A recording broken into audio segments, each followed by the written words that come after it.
Under the ruins of a walled city, crumbling towers and beams of your light, or something like that. When you hit upon something, as I believe I have, that it doesn't seem that anyone has hit upon before or talked about before or noticed before, or if they have, they haven't come to your attention. And it seems like an important thing to draw attention to, and it's a key through by which a lot of things can be understood, a key that unlocks the understanding of a lot of things that otherwise don't really seem that explicable. When that happens to you, as I believe it has happened to me, it's well, how does it feel? I mean, so far I'm a voice shouting in the wilderness, and maybe that's all I'll ever be. But damn it if I don't think my thesis about how the end of the Cold War launched the beginning of the anti West, anti male, anti white uh, movement known variously as political correctness or SJW or SJWism or wokeness, but it being a movement that's proceeded apace for the last 3.5 decades, since the year 1990, essentially, and didn't really exist prior to 1990. Didn't exist with momentum. Sure, there were liberal ideas. There was feminism. There was gay activism. There was uh, black activism. There were other things of that sort. Um, uh, you know, but none of those things gathered the kind of momentum that they did after 1990, and coalesced into what I would call weaponized liberalism. Before, I mean, prior to 1990, liberal ideas existed, but um, they were isolated. They didn't have vast uh,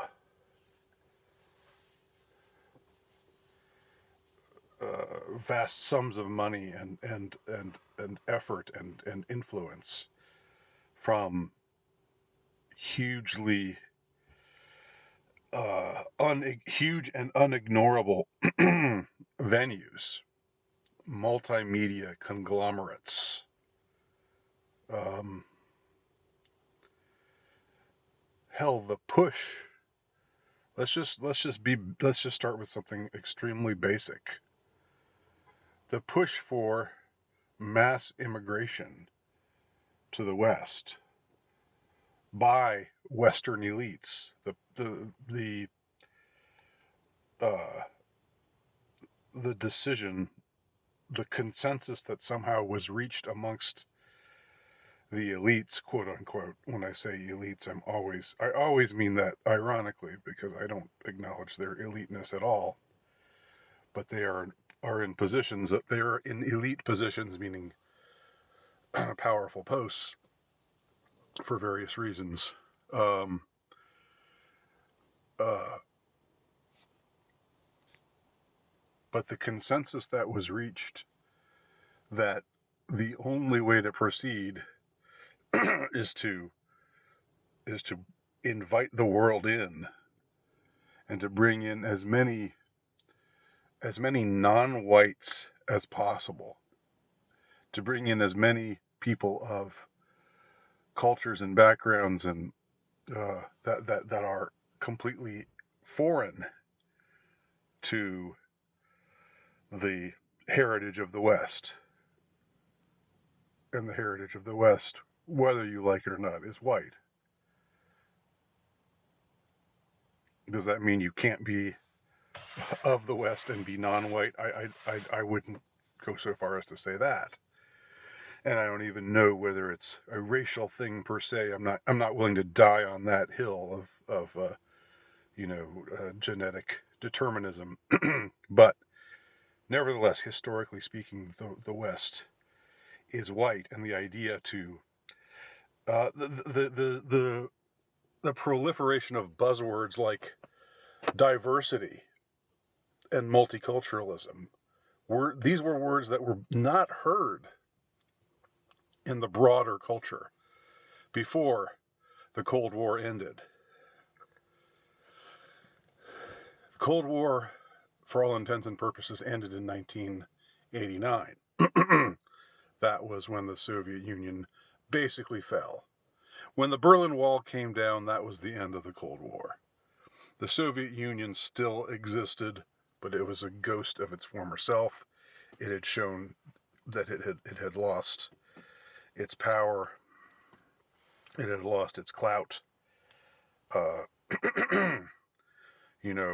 Revolutions were afoot everywhere. I do not think these revolutions were totally spontaneous by any stretch.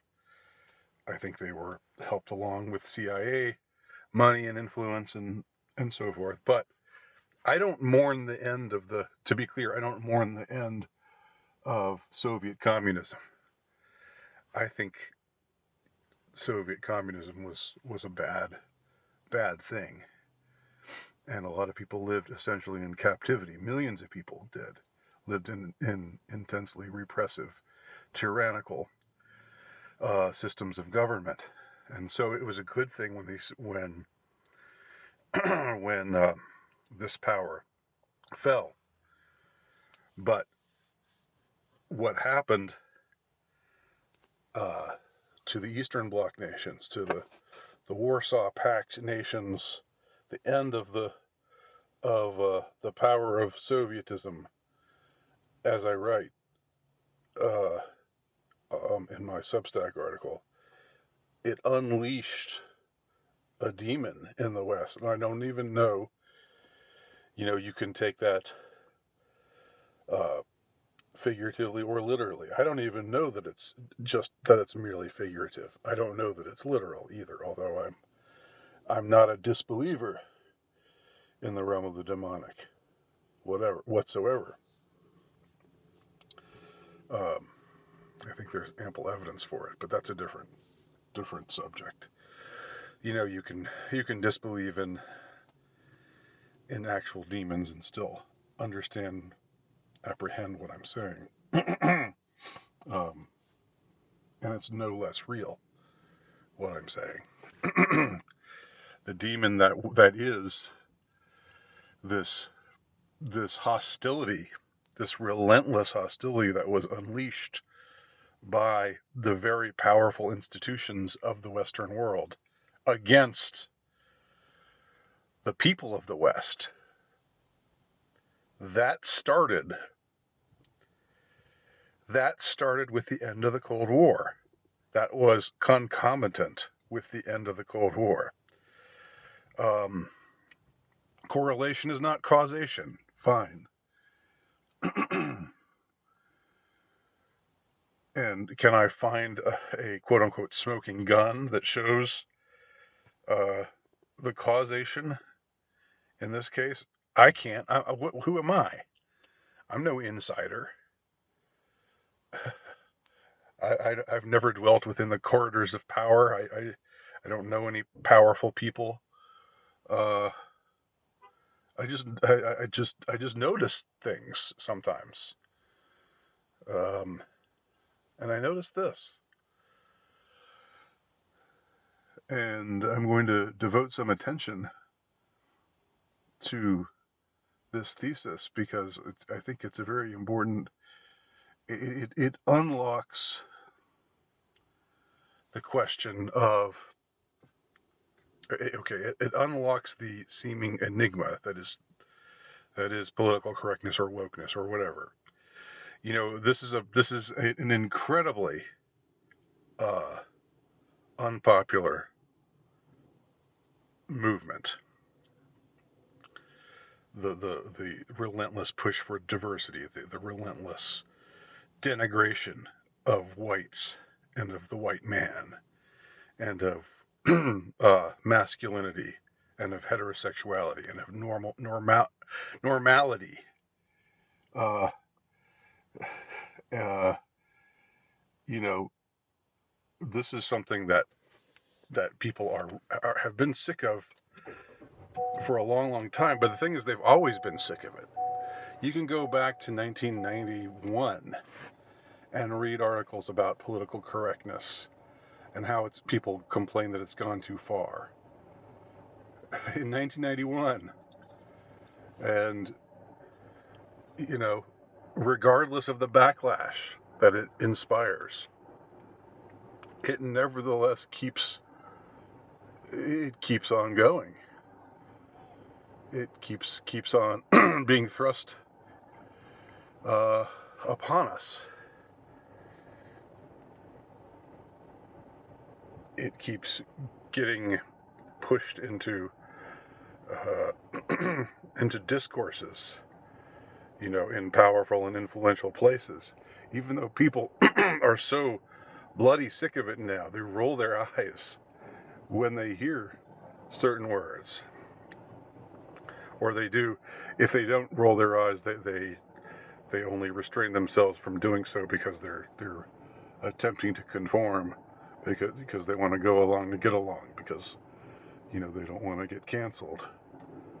But nevertheless, it is never been a popular movement. It's never been a grassroots movement. It's never been an organic movement. It's always been something that's been pushed from above. And I think that the fact that it only started, and I mean, maybe some of y'all will have comments, nuh-uh, in 1983 this happened, or whatever. Again, I'm not saying there wasn't liberalism. The whole 60s happened, right? And the upheavals of the 60s and the late 60s and early 70s, all the assassinations and what have you. That all happened prior to this, but that's I'm not talking about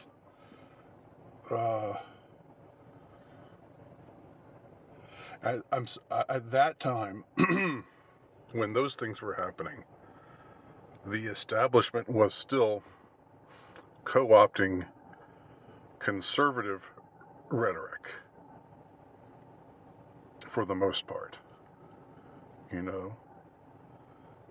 Law and order.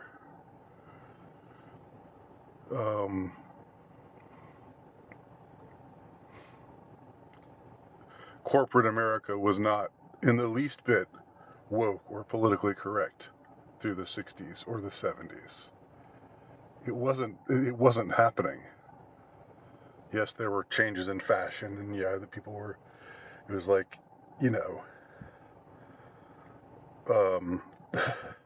the fashions of the 60s were co-opted, and the trends were co-opted, and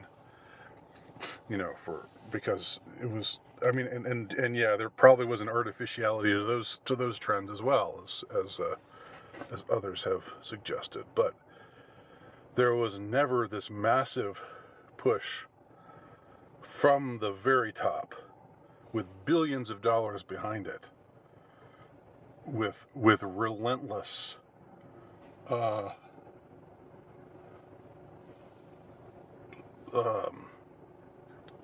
inexorable and seemingly